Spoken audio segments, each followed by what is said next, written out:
We are back. Vintage sports from Nedick's at the Garden on 48th Street. That's where our memories are. Nedick's is no longer there. The Garden is no longer there. But we go back every week and we revisit some sports from the 50s and the 60s, and sometimes we go back as early as the 40s. Tonight, we're a little short-handed. Al Blumpkin hasn't joined us. Leanne Worsley is daughter of Gump, and she's supposed to be here. She isn't here yet. But one of the co-hosts is Hal Bock from the Associated Press. How are you, sir? I'm good, Ralph. Good to be with you. Yeah, it's good to hear your voice. You've got the pipes for radio. I meant to ask you, did you ever in your illustrious career delve into radio at all? Was that something you did? No, never. I will tell you this. When I was a kid growing up, newspapers ruled the roost, and that's what I always wanted to do. I wanted to write sports, and I didn't want to broadcast it because I felt that broadcasts were here and then they were gone, but newsprint was permanent. So I felt that that's what I wanted to do, and that's what I did. Never got into radio, no. Okay. Somewhere along the line, somebody had to mention to you that you do have the pipes for it. That's and well, thank you. Without a doubt. What'd you grow up listening to when you? I know you read more than you listened, but what radio in New York? Were you a Long John Nebel fan? Oh, sure. I listened to radio all the time. I listened to radio when I was doing my homework. As many kids of our generation did. And right. There was Bill Mazer, there was Jim Gordon, there was Win Elliott. There were a lot of guys who did shows and were very entertaining back in the 40s I think and 50s. Bill Mazer had the first sports talk show that I can remember in New York. He was excellent, and of course, Win Elliott did the recreations of the Giants when the first year or two that they moved. He pulled an old Ronald Reagan trick where they would get the ticker tapes, and he'd do actual recreation in the studio. He'd have a wooden bat where he'd hit it against the ball, make that sound. Pencil. He used to use a pencil, right? Was that it? Oh, okay. I think, yeah. He recreated the sound. He go boom off the wall. Cepeda chugs into second base, and it was almost like you had to have a good imagination.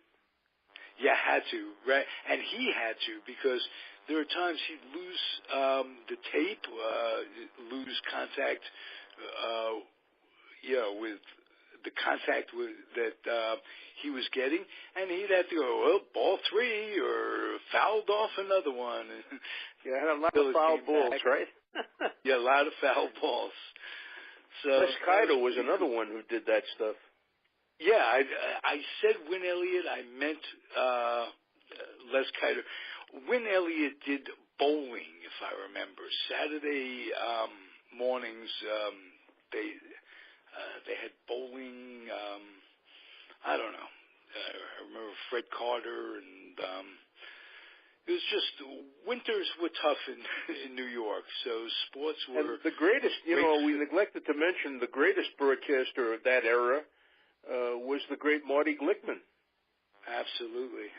I think we might have talked a little bit about him on the show. Terrific inspiration. Mainly because he was one of the two runners in the 1936 Olympic team, two Jews. When I say that, two Jews, I happen to be Jewish. So do I. Right. But, and they were both left off the Olympic team as not to embarrass Hitler in the year that that Jesse Owens embarrassed Hitler, and they didn't want to rub it in any further.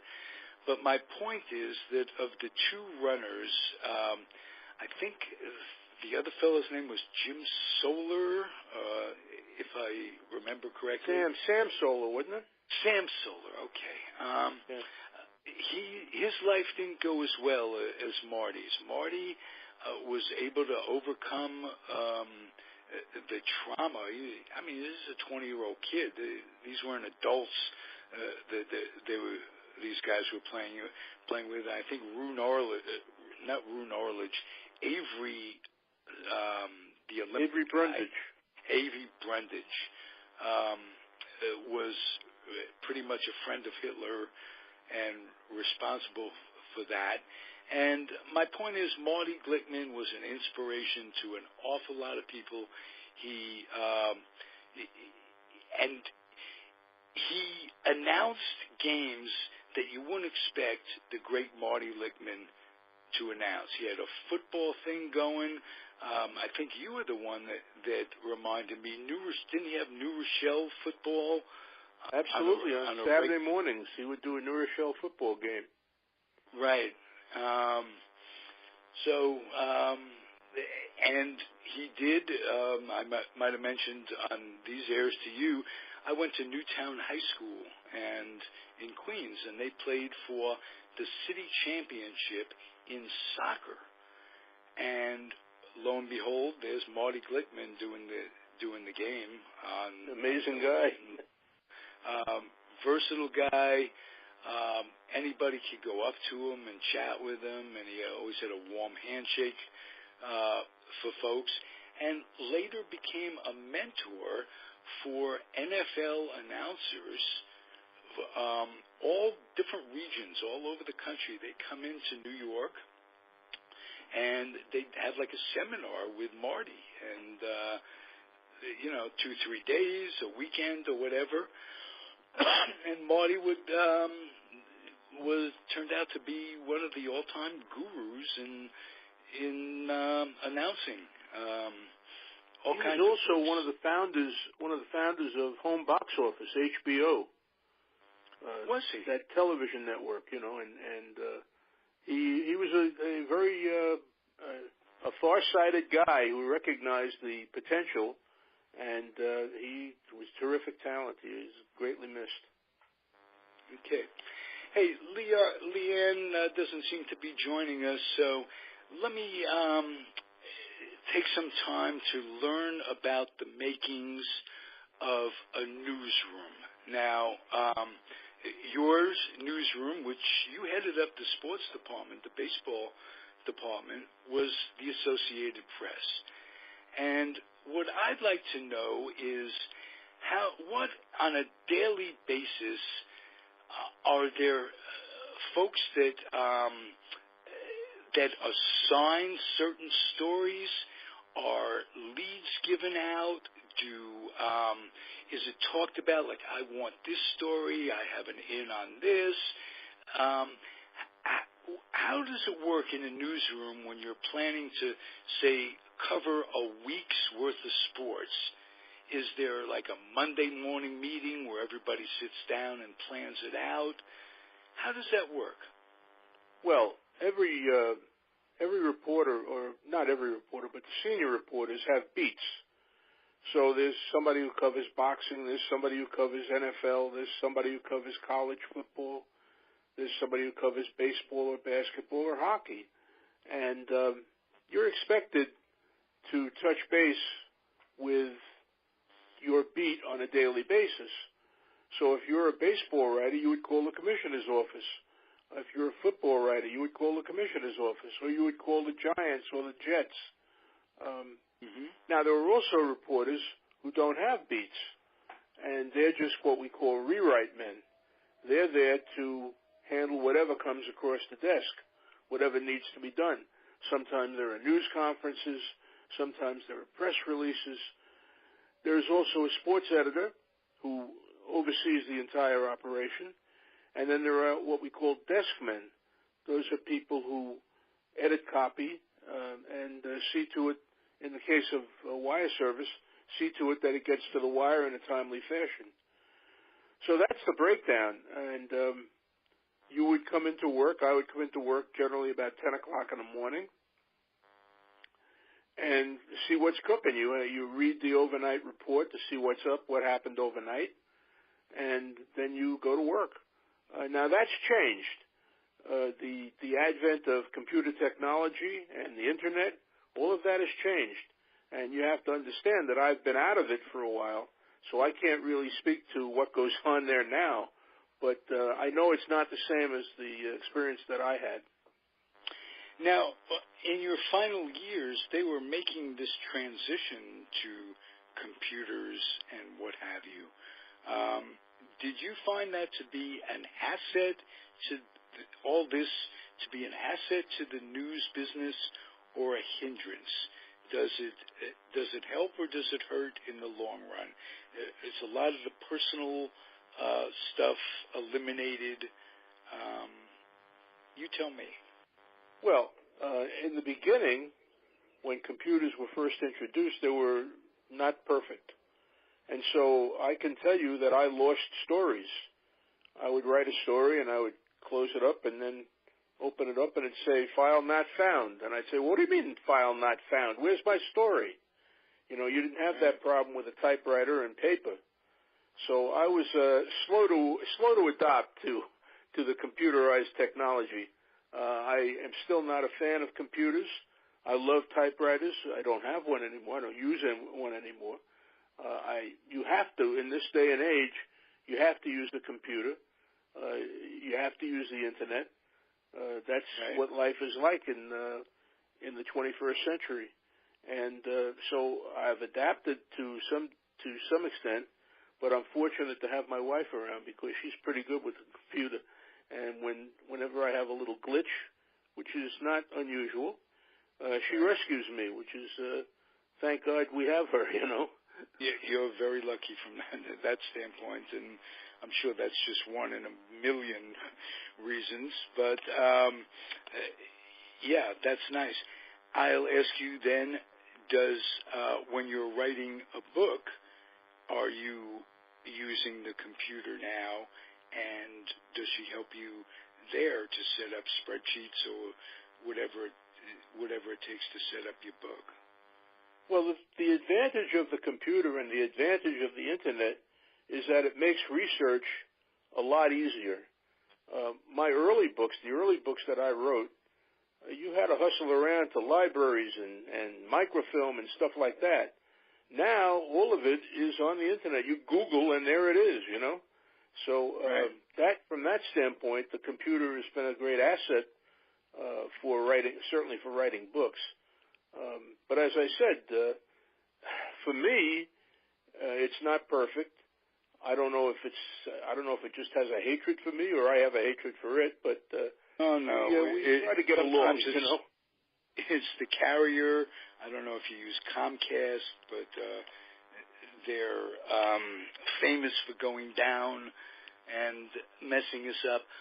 Overall, though, the technology we get from it, the information we get, makes it worthwhile, but it does cause frustrations, and I can just imagine you opening up your computer expecting to file a story, and boom, it's not there, and all of a sudden you've got to recreate it.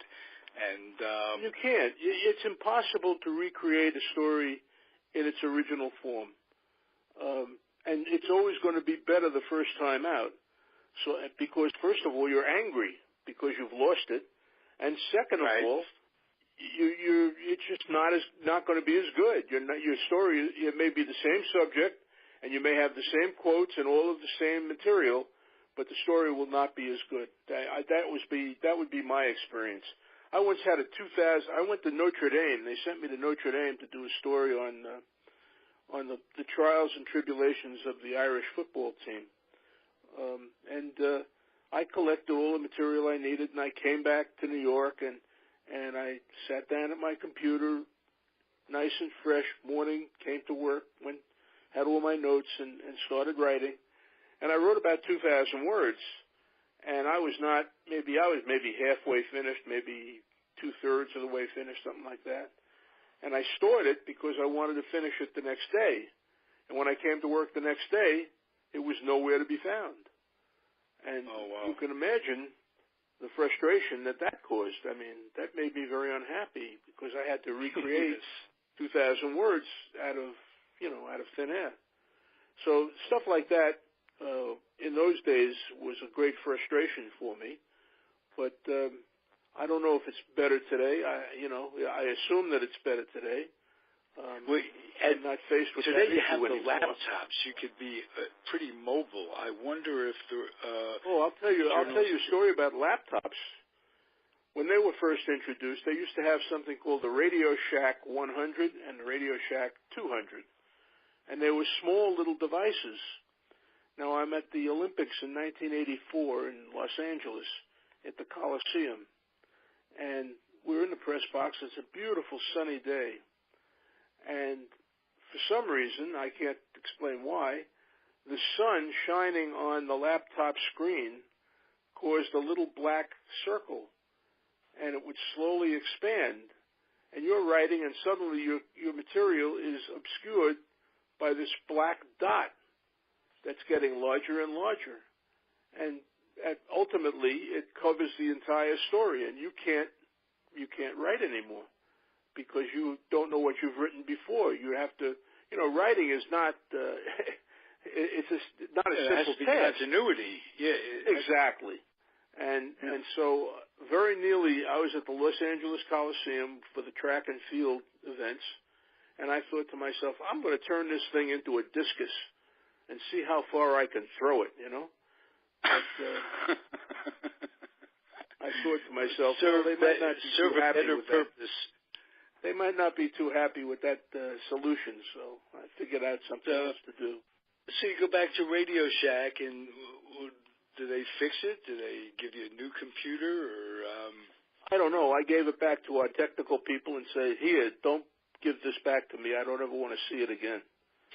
So they deal with it. The other thing those early laptops.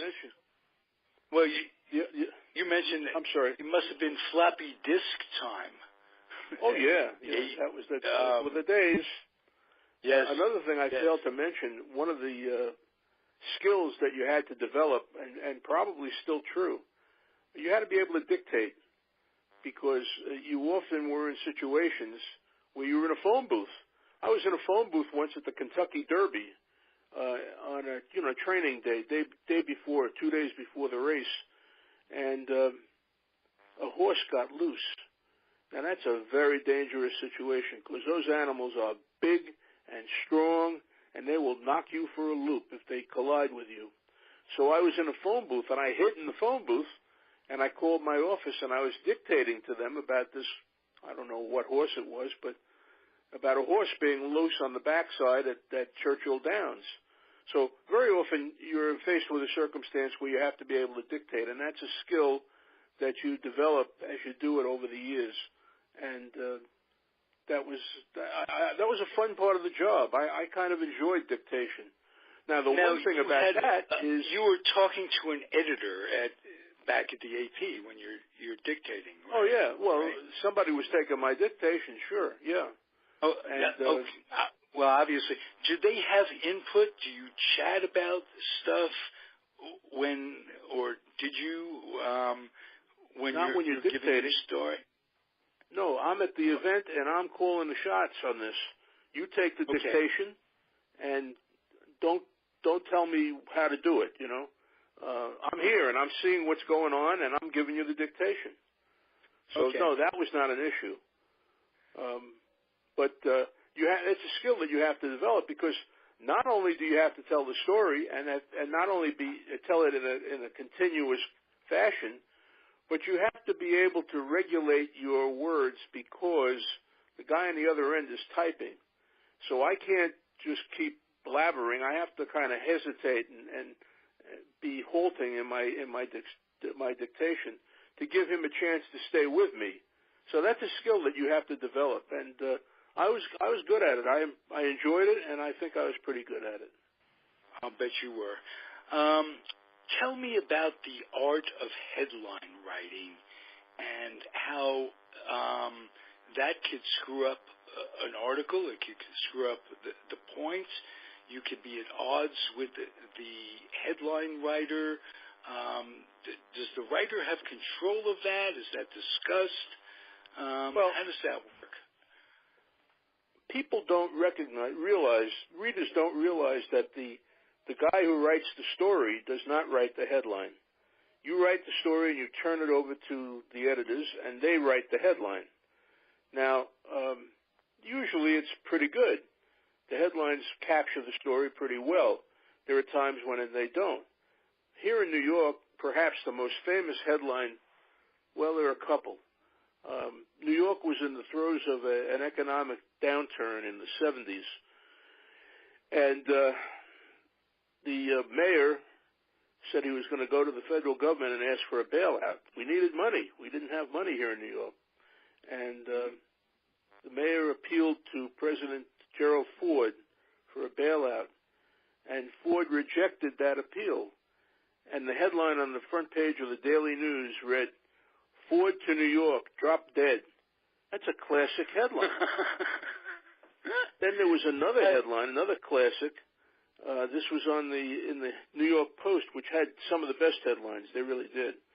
The headline on the front page of the New York Post: "Headless body found in topless bar." Chew on that for a while, you know. That is a great one. The headline are headlines there are a writers skill. assigned to writing headlines? In other Sure. words, they just they just wait for the story to come in. They read the story. And I don't write know a if headline. it's true today, but back in the days of linotype machines and spacing, you had to fit a headline into a restricted space. If the space for a story was 2 columns, you couldn't write a 3-column headline. So that was a part of the art of writing headlines, was fitting them into the space allotted. Now today, with technology being what it is, I'm not sure that's still the case. It may be a lot easier for them.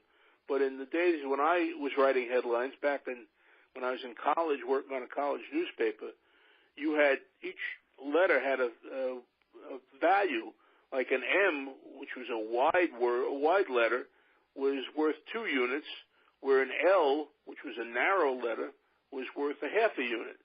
And you had to fit the headline into the space allotted. So that was a skill that you had to develop.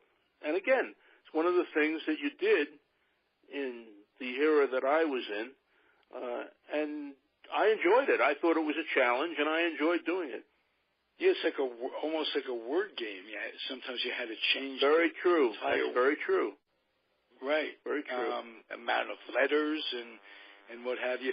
When I think of headlines and I think of stuff, JFK. That was the first time as a kid, when they started using his name. Kennedy's name is just abbreviated to JFK. That was I thought that was clever, and that made for good reading in a headline. And it's a lot easier to get that in the allotted space than it is to get the word Kennedy in that space. Right. So that's worse yet, John F. Kennedy. Exactly. Yeah.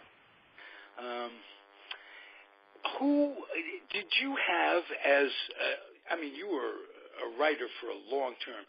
Did you have people that you went to for leads that you could depend on the inside, maybe somebody that worked for the Rangers or the Yankees, or somebody that you could always go to in these sports, relationships that you developed to get a story, to get facts, to get the inside scoop?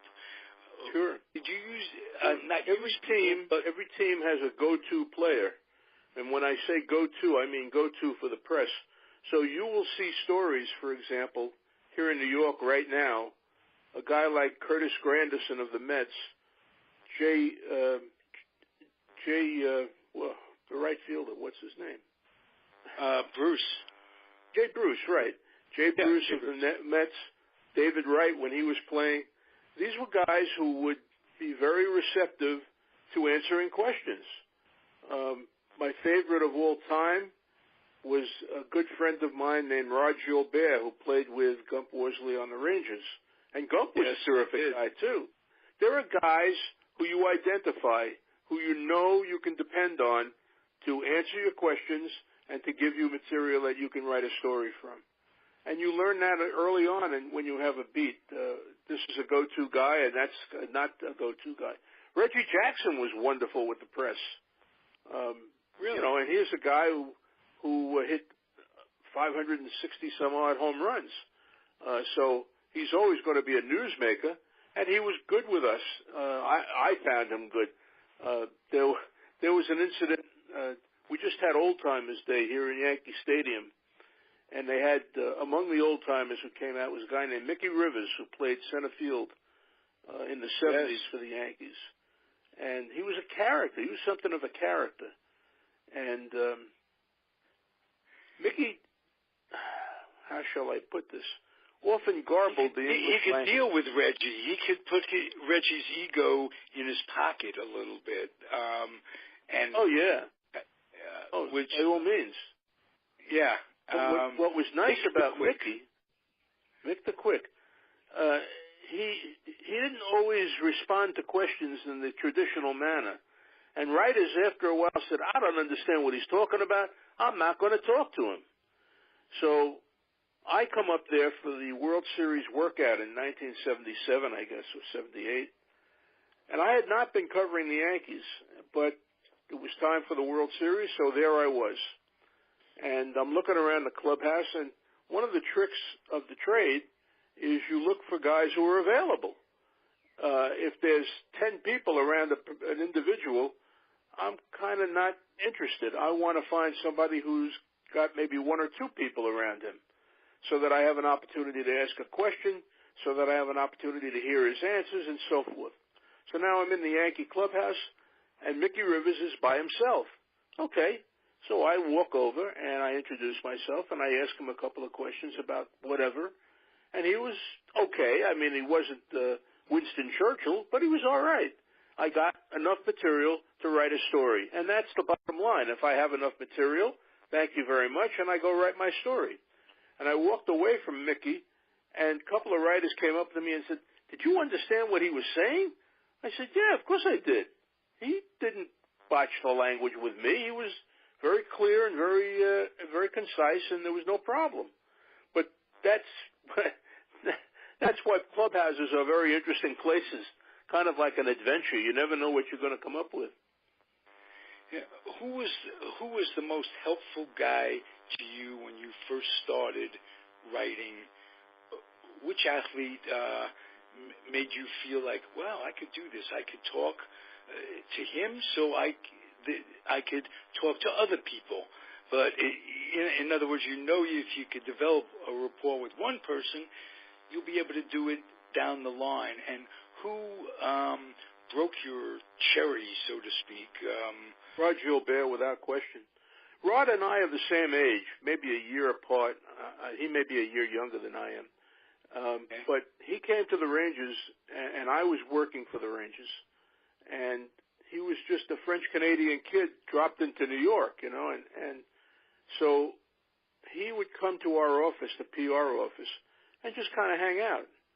And we developed a rapport, a relationship, so that I knew that if I ever needed a story, and I did, when I left the Rangers and went to work for the AP, I knew that I could depend on Rod to produce whatever I needed. And, of course, he was one of the greatest players in Ranger history. He's still the highest scorer in the history of the team, and he's in the Hall of Fame. So I picked out a good one to develop a relationship with. Well, then he played on a line with Vic Hatfield, if I remember correctly. Right. Who was incredibly underrated. Tell me something about, in my mind, I thought he was terrific, and he didn't get I guess because they did have Gilbert, and he was, the number one. He was like a poster boy too. Terrifically good-looking guy, and he just got the press. But Hatfield was the digger. He'd go into corners, and he had this big slap shot. I always liked Vic Hatfield. Can you tell me something about him? He was a terrific guy. Also a good friend of mine when I covered him. Also dependable, you know. He was also the first Ranger to score 50 goals in a season. People don't remember that, but he was. And I just know that. A terrific guy. The Rangers in those days played at practiced at a local rink out here on Long Island, which is like 5 minutes from my home. And my son, who was growing up at that time, decided he wanted to play hockey. So we went to this rink, and we found that the Rangers had a couple of their kids playing. So my boy Richard, who's now an attorney in Washington, played squirt hockey and pee-wee hockey with Ed Jockerman's kids, Vic Hatfield's kids. They were all there, you know, and that was also a great experience for my guy. So Vic was a terrific guy. Vic was, again, like Rod, was always there and always available and a good story. Nice. I'll ask you one other guy, and he was a penalty killer. His name was Val Fontaine, and if you have a memory of him, it would be nice. Very obscure guy. Might have been there a year or so after you left, but one day I handed Val Fontaine a Ranger Blue Book, and I said, could you do me a favor? Could you get the guys in the clubhouse to autograph this? And I gave an envelope. I provided an envelope with stamps, self-addressed. And my God, this guy goes in the clubhouse. He goes in the dressing room, and he gets literally everybody to sign, including Jacques Plante. The only Gilles Villemere was the only guy that wasn't there. He was in the minors at the time. And, I mean, you wouldn't find that today for a hockey player, or maybe a hockey player you would. I think hockey players of all the athletes are the most down-to-earth, wonderful people with the fans, with the kids. Well, they certainly were when I was covering hockey. These were guys in those days from small Canadian towns who were suddenly playing in the National Hockey League. And they were very down-to-earth people. They were not highfalutin. They would talk to just about anybody, and they were happy to oblige you. The Ranger dressing room was a pleasure to work in. I remember Arnie Brown was a defenseman that they had. Damn. Yes. And he grabbed me one day. He stopped me. He said, come here. So I said, well, what's up? What? I couldn't imagine what he wanted with me, you know. I hadn't written anything bad. So he said to me, I got to ask you a question. What is the Associated Press? Can you explain what that is? Now, what athlete would care one way or the other? You know, today's athletes, they don't care. That's a great question. I should have led off the show with that question for you. How did the Associated Press get started? And, I mean, how did it, what is the Associated Press? Well, I explained to Arnie Brown that the Associated Press was the United States or American version of the Canadian Press, which was a Canadian wire service, and that resonated with him. That he understood. He knew what the Canadian Press was because he'd grown up in Canada. So I just thought it was interesting that he cared, that he wanted to know to whom he was talking. And that's typical of that group of guys. They were just a wonderful group. The Associated Press, where did it come from? 1846, I think, here in New York. There must have been 10 or 12 newspapers, and they were competing, and they realized that it might be a good idea for them to form what they called a news-gathering cooperative, which meant that they would share the news.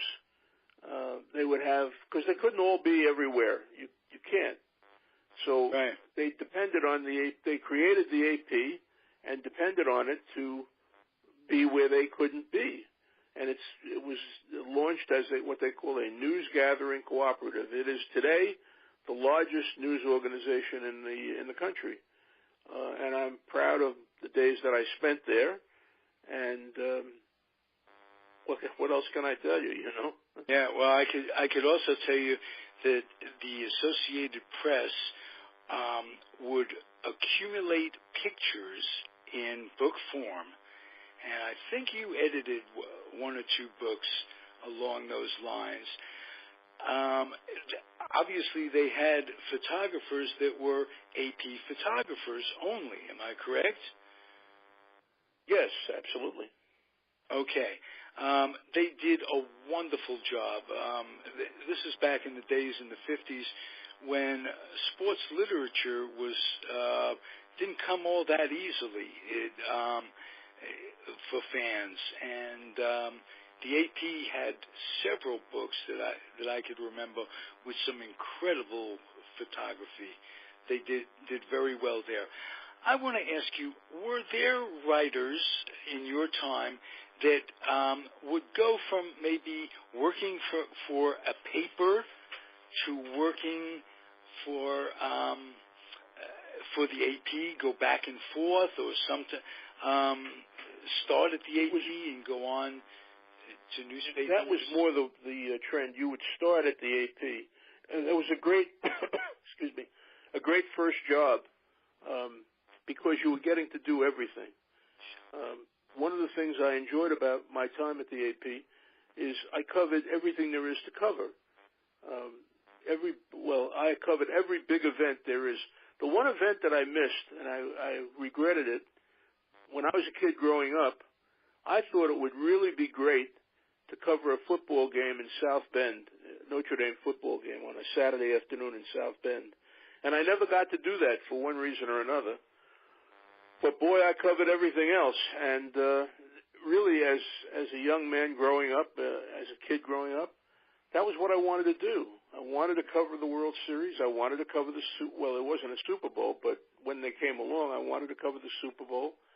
I wanted to cover the Stanley Cup. I wanted to cover the NBA, and on and on and on. And I got to the Kentucky Derby. I got to the Indianapolis 500.